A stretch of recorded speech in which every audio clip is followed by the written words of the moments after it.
أعوذ بالله من الشيطان الرجيم.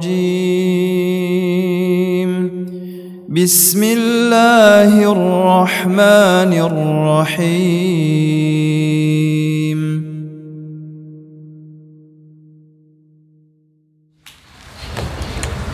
Masya Allah, kita lagi ngerjain tugas, lagi baca kitab sambil di pinggir alam gini kan, suasananya mantap gitu ya. Ada suasana air mengalir. Cuman kalau kita pikir-pikir, air ini ya karunia Allah Subhanahu wa Ta'ala. Tapi Allah membagi lagi air ini ke dalam bagian-bagian. Ada air yang bisa kita minum, ada yang nggak bisa kita minum. Bahkan air itu bisa kadang-kadang menjadi rahmat, kadang-kadang jadi musibah. Kalau banjir, kalau tsunami. Bahkan ada air yang haram kita untuk menelannya. Yang bisa kita tahu, biasa orang kita sebut minuman keras gitu kan. Tahun zaman dahulu disebut khamar gitu. Ini kayaknya asik nih kalau kita bahas tentang khamar nih. Mumpung kita berada di suasana air seperti ini. Bagaimana Ustaz? Tafadhol. Tentang khamar gitu ya, Masya Allah. Ngambil koreksi ya. Oh boleh. Gimana Saudara Syahrul tentang khamar ini? Iya nih, baru-baru ini lagi rame nih Sat, masalah khamar nih. Apa hukumnya Sat? Dari meminumnya, menjual belikan khamar, lalu ikut dalam rangka itu bermuamalah dengan khamar itu Sat. Khamar, minuman keras ya. Kerasnya itu di mana lah? Padahal cair ya. Bukan mungkin itu ya. Bikin kepala benjol nggak tuh kerasnya itu? Jadi orang Arab dulu menamakannya khamr. Khamr itu artinya itu tutup, menutup. Oleh karena itu jilbab itu orang Arab menyebutnya khimar. Khimar. Pakai kho, karena dia menutup aurat wanita yang di atas kepala. Adapun khamar, minuman itu menutup. Apa yang ditutup? Fungsi akal. Orang tidak mengetahui apa yang dia katakan. Nah, keadaan mereka yang minum khamar itu nanti disebut sakron. Artinya juga sama, menutup. Artinya juga sama, menutup. Dan ini di masyarakat Arab jahiliyah itu sudah menjadi tradisi yang seperti itu. Dan ketika Islam datang, Islam ingin menghentikan itu. Namun Allah Subhanahu wa Ta'ala mengajarkan kepada kita satu cara bagaimana untuk menghentikan kebiasaan khamar yang oleh syariat Islam itu memang diharamkan. Jadi tadi kalau ditanya hukumnya apa, ya jelas haram. Nah, tapi sekarang kita ingin melihat bagaimana Islam menghentikan keharaman ini, yaitu keharaman yang sudah terjadi berurat berakar selama berabad-abad pada saat itu. Nah, mungkin kita bisa melihat salah satu hadis yang diriwayatkan oleh Al-Imam Al-Bukhari di dalam sahihnya dari Ibunda Aisyah radhiyallahu anha. Jadi Bunda Aisyah radhiyallahu anha itu suatu ketika datang seorang murid yang ingin belajar kepada beliau. Di majelis beliau itu ada yang ingin melihat mushaf Anda gitu. Wahai Ummul Mukminin, saya ingin melihat mushaf Anda. Nah, hari ini mushafaki. Saya minta tolong ditunjukkan mushafnya. Untuk apa? Dia tanya. Bunda Aisyah tanya buat apa gitu kan. Selama ini saya membaca Quran itu nggak sesuai dengan urutan mushaf. La'ali aqra'uha murattaban. Saya ingin baca mushafnya itu sesuai dengan urutan mushaf gitu, baca Qurannya gitu kan. Nah, baru Ibunda Aisyah radhiyallahu anha mengatakan, ini nggak masalah kamu kalau membaca Quran tidak sesuai dengan urutan mushaf. Kenapa demikian? Baru Bunda Aisyah radhiyallahu anha menjelaskan, innama nazala awwalu ma nazal. Yang dahulu turun ayat-ayat Al-Quran yang turun As-surah minal mufassal, surah-surah yang mufassal, surah-surah yang pendek-pendek. Fiha dzikru al-jannah wan nar. Fiha fitil kasurah. Di surah-surah tersebut lebih banyak penyebutan surga neraka, surga neraka, surga neraka. Hatta idza asaban nasu ilal Islam, sampai ketika orang-orang itu nanti semuanya sudah cenderung bersegera kepada Islam, barulah nanti nazala al halal wal haram, baru turun nanti perkara-perkara halal dan haram termasuk khamr. Nah, kalau kita lihat ayat khamr itu kan turun pertama kali di surah Al-Baqarah. Al-Baqarah itu turunnya tidak jauh dari peristiwa awal-awal. Kita lihat syariat-syariat Islam yang turun di surah Al-Baqarah itu adalah syariat Islam yang turun di awal-awal Nabi hijrah. Puasa itu di tahun kedua Hijriyah. Sebelum puasa berbarengan dengan puasa adalah zakat. Tahun kedua Hijriyah di bulan Ramadan itu bertepatan setelah Allah Subhanahu wa taala memberikan kemenangan terhadap kaum muslimin di perang Badar. Nah, di situ Allah Subhanahu wa taala sudah memulai untuk menjelaskan apa hukum khamr. Artinya nanti selama 13 tahun di Mekah itu belum ada disentuh masalah khamr.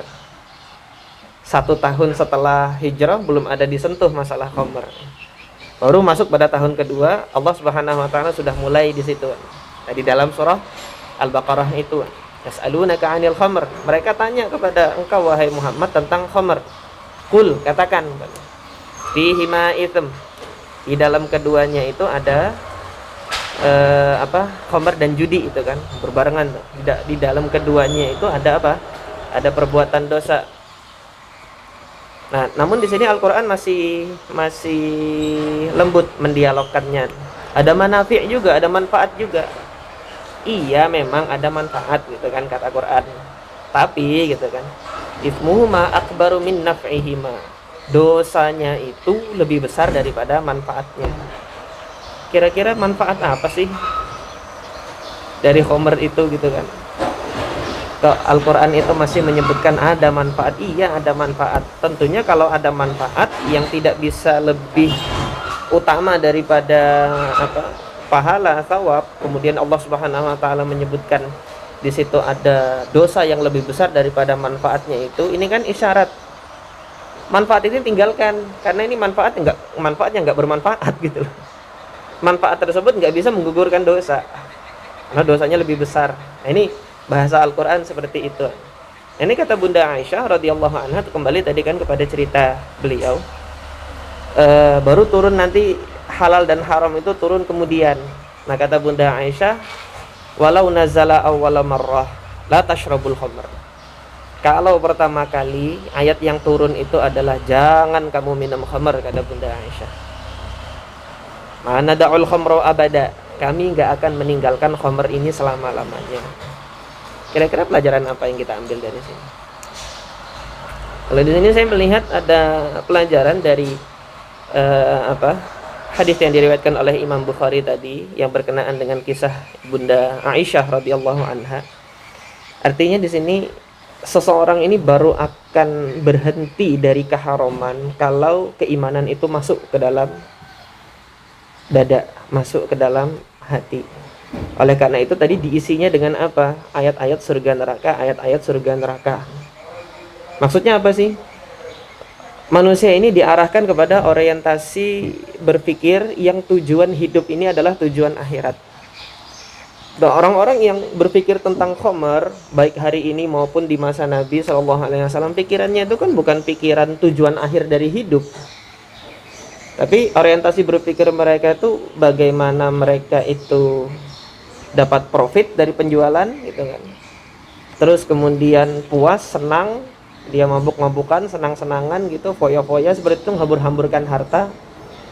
Atau kalau pendidikan-pendidikan yang ditawarkan di dalam televisi-televisi itu kan, film-film yang menceritakan bagaimana tradisi yang berlaku di negara-negara barat sana.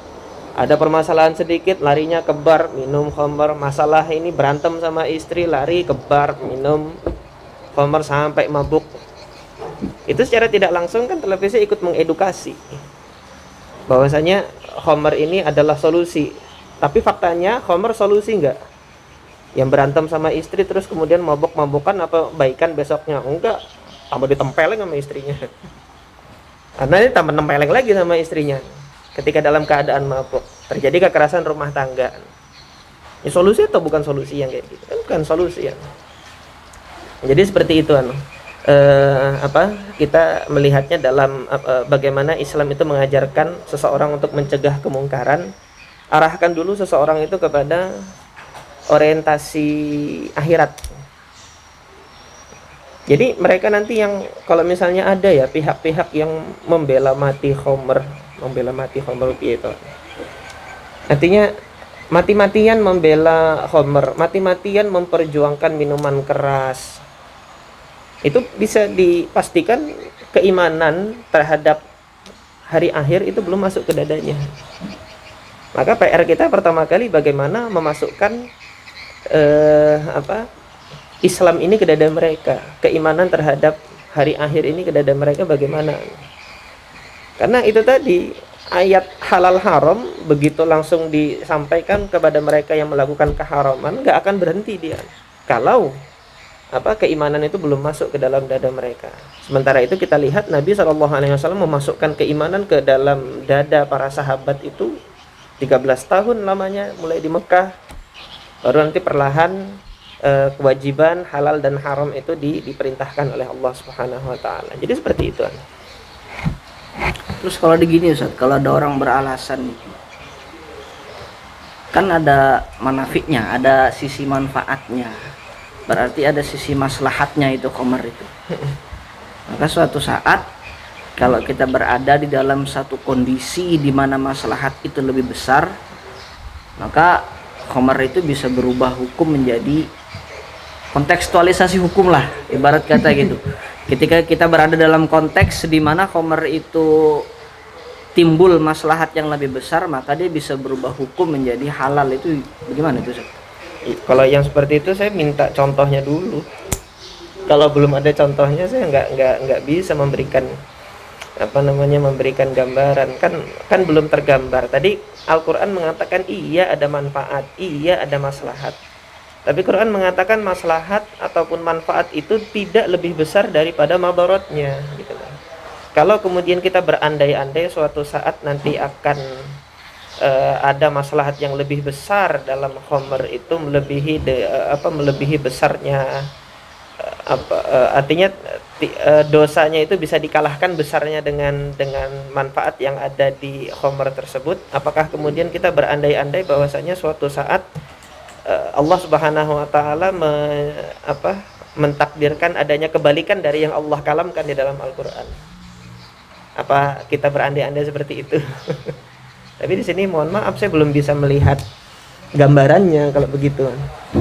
Kira-kira ada nggak gambarannya? Maslahatnya itu bisa fatal juga ya. Iya. Atau gambaran gini lah, seperti kita berada, kalau ini kan air sungai ya bisa kita konsumsi. Kita berada sedang safar, berada di tengah-tengah laut. Kemudian kita kehabisan bekal air minum. Kita nggak bisa minum air laut, kan seperti itu. Ketika kita berjalan, ternyata di air laut itu ada botol khamr mengapung di situ. Kita mau mati nih, sudah nggak konsumsi air lagi nih. Ada botol khamr di situ, terus kita ambil, ternyata masih penuh. Isinya ternyata khamr di dalam botol yang mengapung. Ini yang apa bisa ini kondisi yang seperti ini yang mengedepankan maslahat dalam khamr ini bagaimana? Kalau saya ngeliat itu ya nggak bisa, karena masih ada air yang halal, air laut. Kan di tengah laut toh? Ya, tengah laut. Kan masih ada di situ. Artinya belum ada manfaatnya itu khamr kalau dibandingkan dengan air laut. Nah, maka kalau untuk hanya sekedar mempertahankan hidup, kehausan lebih manfaat air laut gitu loh daripada kemudian khamr. Kenapa kok demikian? Satu, air laut tahir. Nabi yang menyebutkan bahwasanya air laut itu suci, sementara khamr itu dia haram untuk dikonsumsi. Nah sekarang ada dua hal, ada dua alternatif yang untuk kita konsumsi gitu. Tengah laut bisa aja minum dia. Ya seperti itu anu.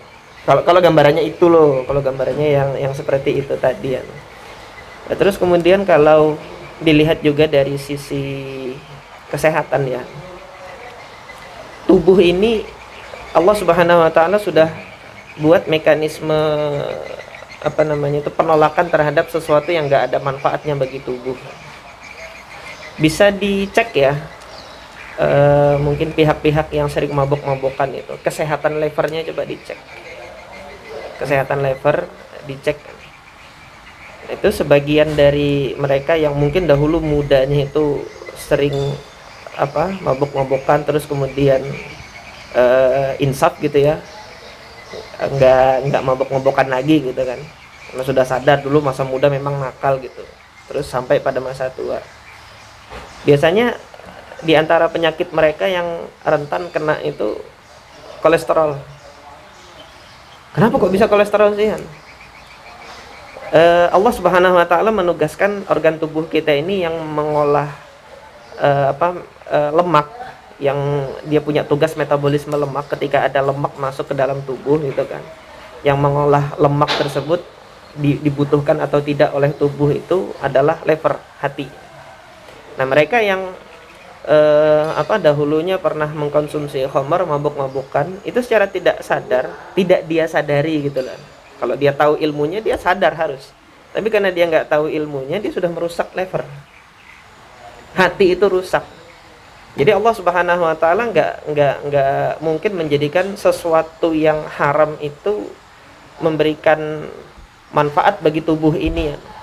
Tapi kalau ditanya apa sih manfaatnya itu, ya ini manfaat bagi mereka yang mungkin mencari profit itu tadi. Dia jual, terus kemudian karena khamar itu ada semacam efek buat ketagihan, dia minum terus, kayaknya beli terus. Nah, dia jual terus, profit, manfaat buat dia. Tapi manfaat itu tidak lebih besar ketimbang dosanya. Dosanya banyak. Merusak tubuh itu tadi ya. Levernya rusak. Lihat aja nanti dia tolong mungkin nanti bisa dikonsultasikan dengan teman-teman medis gitu kan, keadaan lever mereka yang pernah mengkonsumsi minum-minuman keras seperti itu. Karena Allah sudah menugaskan lever ini nanti untuk detoksifikasi. Kalau ada racun yang masuk gitu kan ke dalam tubuh, garda terdepan nanti itu lever gitu loh. Ini bagaimana racun ini harus keluar dari tubuh.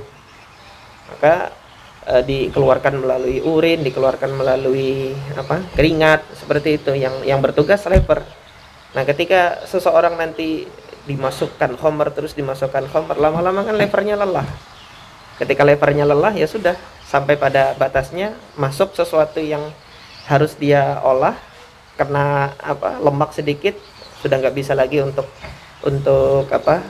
memetabolisme lemak tinggi, kolesterol di dalam darah gitu kan, cenut-cenut. Padahal dia orangnya mungkin nggak gemuk, nggak suka makan, tapi kenapa kok kolesterolan? Pernah levernya dulu pernah dirusak dengan khamar. Satu, dia menzalimi badannya seperti itu gitu kan.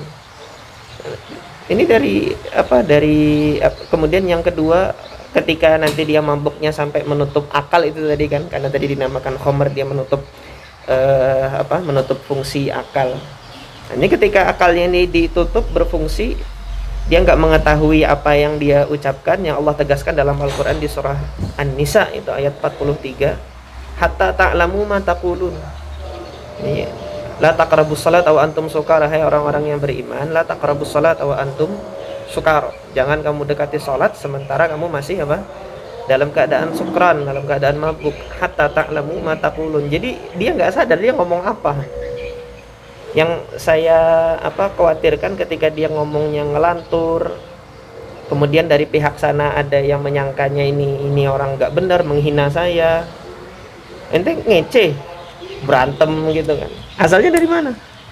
Dari khamar. Oleh karena itu nanti di surah Al-Maidah Allah tegaskan khamar dengan maisir itu sebab setan nanti yuki', yuqi' itu kan mencampakkan, menanamkan, memasukkan gitu. Bainakumul adawah. Setan itu menanamkan kebencian dan permusuhan, adawah wal baghdha. Asalnya dari situ. Ngomong nggak sadar ngelantur. Ente gila ya gini. Oh, ketawa-ketawa. Padahal dia mabok, itu setengah gila sudah, tapi ngatain orang gila, nggak sadar dia. Dihajar beneran. Habis dia. Ada banyak mudarat yang lain lah kalau kita mau hitung-hitung itu. Terus tadi Ustaz disebutkan munafiknya itu seperti orang menjual dapat profit dan lain sebagainya.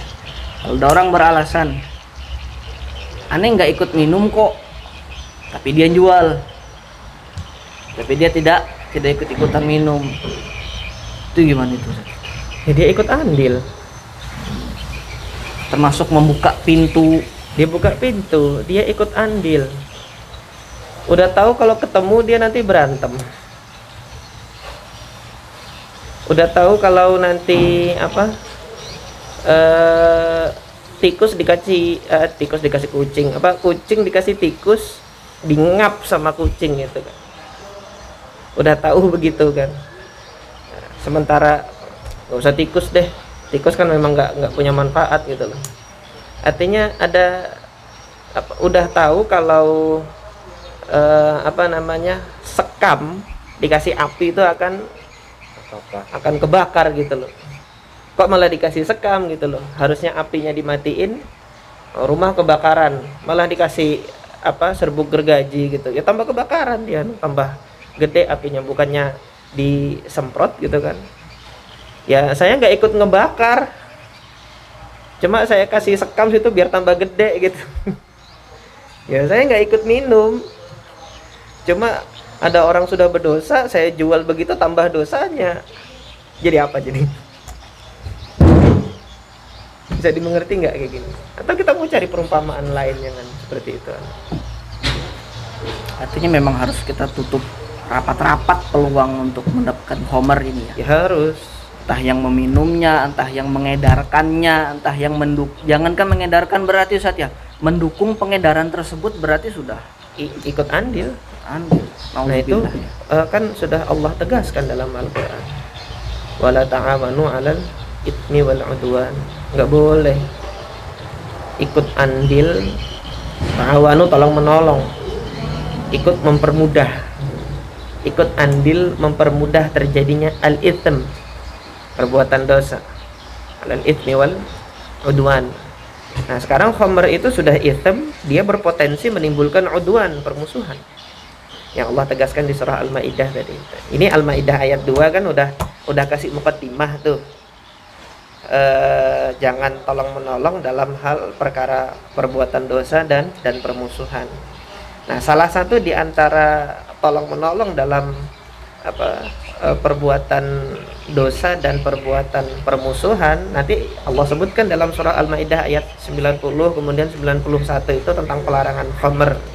Karena dia akan menjadi sebab permusuhan, diawali dengan dosa diri sendiri dan dia nanti akan menjadi sebab permusuhan.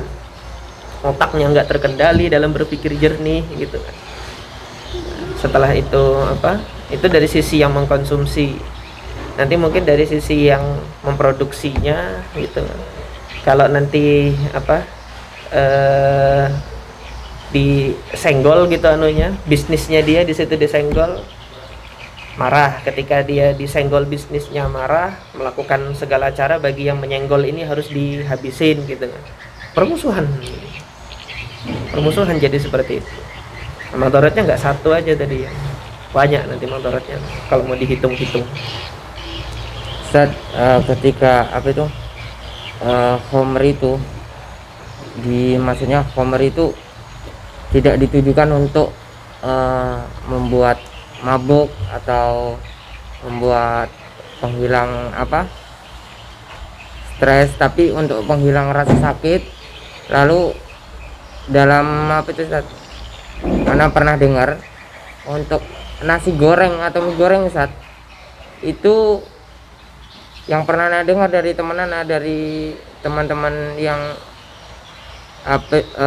kesehatan, bahwa mengatakan di nasi goreng itu ada ada campuran khamernya Ustaz untuk memberikan rasa, tekstur rasa gurih atau rasa enak Ustaz.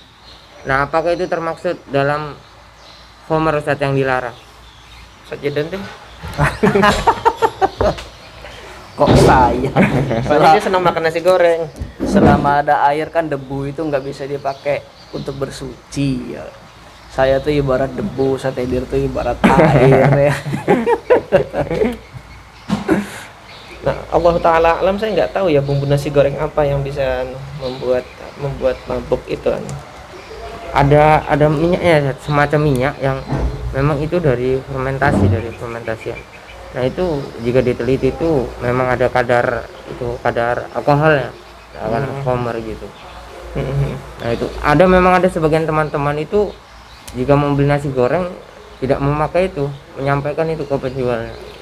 Artinya intinya gini, intinya pertanyaannya mengkonsumsi khamer tapi nggak sampai mabuk. Iya. Nah, gitu loh. Itu kan apa namanya, intinya kan di situ tadi. Cuman makan nasi goreng, nggak ada orang makan nasi goreng sampai mabuk. Kan nggak ada. Artinya konsumsi tersebut tidak sampai memabukkan begitu. Apakah itu sudah masuk ke dalam derajat haramnya apa? Nabi alaihi salatu wassalam sudah menyampaikan qaliluhu wa kathiruhu haram. Sedikitnya dan banyaknya itu tetap haram kalau itu khamr. Jadi kalau kita mau mengambil analoginya kan, seorang suami punya istri, nggak dizinahi sih istrinya, cuma dicolek aja pantatnya gitu, apa nggak dihajar sama suaminya? Dikit aja colek tuh gitu. Tapi suaminya gimana? Marah. Nah, maka dalam keharaman itu haram qalil, haram kathir gitu, nggak jadi patokan. Nah, jadi kalau nasihat saya bagi teman-teman yang memang mau beli nasi goreng, udah jangan pakai itu. Kalau untuk status haramnya saya belum tahu ya. Status haramnya kan menunggu dari bumbu nasi goreng yang seperti itu, apakah ada label halal MUI atau tidak, itu saya belum tahu di situ. Tapi dalam rangka kehati-hatian, kalau beli nasi goreng ya sudah, nggak pakai ini, nggak pakai udah digoreng aja gitu. Dan lebih selamat ya goreng sendiri aja di rumah. Tapi kok kurang enak gitu kan. Yang penting kan kenyang. Allahu alam. Jadi seperti itu mungkin saya. Jawaban dari saya. Kalau aneh Ustaz, tuak Ustaz. Nah, itu apakah termaksud dalam khamer Ustaz? Tuak. Tuak itu kalau di masa Nabi Shallallahu Alaihi Wasallam itu fermentasi dari bahan makanan tertentu. Nah, jadi kan di masa Nabi itu untuk membuat khamer itu, ini jangan sampai ditiru ya, diajarin nanti. Enggak, bukan seperti itu maksudnya. Jadi di masa Nabi Shallallahu Alaihi Wasallam kurma itu direndam. Satu hari, satu malam dia jadinya nabi, ini masih halal. Karena dia belum memabukkan, belum ada sifat memabukkan di situnya. Sifat khamr yang menutup akal tuh enggak ada di situ kan. Enggak ada ininya. Nah, nanti setelah beberapa hari, setelah 3 hari, baru dia muncul sifat memabukkannya itu. Nah, ketika sifat memabukkannya ini sudah keluar gitu kan, barulah di situ dia haram. Nah, kalau hari ini tradisi di sebagian masyarakat kita membuatnya dari air nira aren gitu kan. Air nira aren itu ketika difermentasi seperti itu bahkan lebih cepat daripada kurma. Perubahannya itu lebih cepat daripada kurma. Ketika dia nanti sudah berubah memabukkan, baru itu yang dihukumi haram. Sebelum dia berubah itu gitu kan, baru mulai proses fermentasi. Ketika dia belum memabukkan, maka dia belum jadi yang memabukkan. Nah, adapun tuak itu yang sudah berubah menjadi memabukkan. Nah, sebagian masyarakat kita menamakan yang belum berubah itu dinamakan dengan tuak manis gitu. Sebagian menamakan itu, tapi kita tidak melihat hukum itu dari nama. Kita melihat hukum dari substansinya. Substansinya itu apakah dia memabukkan atau tidak. Ketika dia memang belum berubah, Ketika dia memang belum berubah seperti itu, maka dia masih dalam koridor kehalalan, karena Nabi SAW mengizinkan untuk mengkonsumsi nabidh. Itu fase pertama sebelum dia menjadi khamr. Itu nabidh direndam. Dan dahulu kan memang kadar garam atau kadar mineral air yang ada di Zam-Zam itu kan tinggi. Nah, di antara cara untuk menurunkan kadar garamnya, kadar mineral yang terkandung di dalam air Zam-Zam itu, masyarakat Mekah pada saat itu merendamnya dengan bahan-bahan makanan mereka. Mereka rendam di gandum, mereka rendam di kurma gitu kan. Tapi sampai batas waktu tertentu sebelum dia berubah menjadi khamr. Nah, mereka yang suka mabuk-mabukan ya dilanjutkan perendamannya itu sampai memabukkan seperti itu. Jadi seperti itu. Kalau batasnya berarti 3 hari saja. Itu nggak jadi patokan. Nggak jadi patokan. Itu tergantung nanti jenisnya. Oleh karena itu Nabi pernah melarang ada tempat-tempat tertentu. Dalam Sahih Bukhari itu ada tempat-tempat tertentu ketika nanti membuat nabidh nggak boleh pakai tempat itu. Kenapa? Karena lebih cepat dia proses fermentasinya, perubahannya untuk menjadi khamr. Saya lupa nama ininya, nama tempat-tempat tersebut. Kalau itu yang digunakan, dia akan segera cepat untuk ini kan. Jadi seperti itu. Segitu bahayanya ya khamr ya. Bagus, lebih baik. Kita ini. Gue nggak minum khamr, minum jus, minum teh, lebih sehat. Beras Minum kencur kopi. enak. Jamu-jamuan ya. Kelapa ini gue aduh. Nah, itu air kelapa tuh kan sehat. Itu udah Allah tugaskan kelapa tuh. Kelapa, ambil tuh air dari dalam tanah.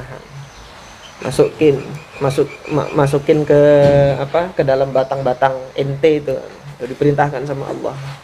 Di air itu setetes demi setetes melewati urat-urat serat-serat pohon kelapa itu hingga sampai ke atas, diletakkan di dalam buahnya itu. Bagaimana tuh air ngalir ke atas, nggak pakai pompa tuh kelapa tuh.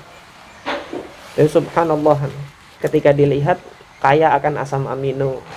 Asam amino itu nanti yang menjadikan sel tubuh kita itu regenerasinya itu bagus. Perbaruan sel, kemudian kalau ada yang rusak itu segera diganti. Makanya kemarin ketika angka COVID itu belum mereda, itu banyak yang mencari air kelapa. Diantaranya air kelapa itu karena sel-sel yang sudah dirusak sama virus COVID-19 itu perbaikannya itu lebih cepat ketika konsumsinya itu air kelapa seperti itu. Nah, bagi teman-teman nanti yang senang mengkonsumsi air kelapa, ayo.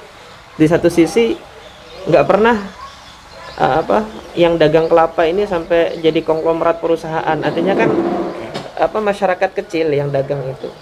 Kita makmurkan mereka dengan beli air kelapa daripada minum khamr yang kaya nanti konglomerat yang punya perusahaan itu, yang mana duitnya nanti dipakai buat apa? Ya kalau dia nggak kawin lagi, ya kalau dia kawin lagi.